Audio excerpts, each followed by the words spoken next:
Hey guys, today I'm going to show you how to fix Valorant Error Code 57, fix the Vanguard Not Initialized. First, we are going to search for CMD, right-click on it, and run it as administrator. Click on Yes, and the first command we are going to type in is sc space delete space vgc. Hit Enter, and the next command is sc space delete space vgk, and hit Enter again. After you've done that, let's search for this PC. Let's open this one. Let's open up our C drive. Go to the program files folder. Let's find the Riot Vanguard folder. Right click on it and we are going to delete it.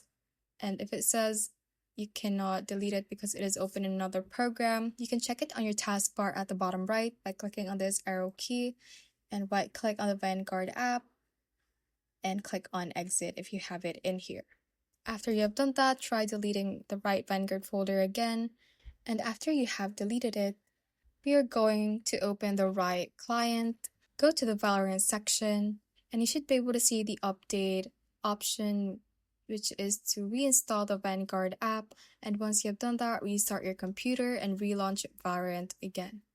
If that does not work, the next way would be to search for services. Let's open this one. Select any item on the list and hit the letter V on your keyboard to locate the VGC option easily. If you have it in here, double click on it, set the startup type to automatic and start the service and relaunch Valorant again and see if that works for you in solving the error. Thanks for watching, and if you found this useful, hit that like button and subscribe for more videos like this.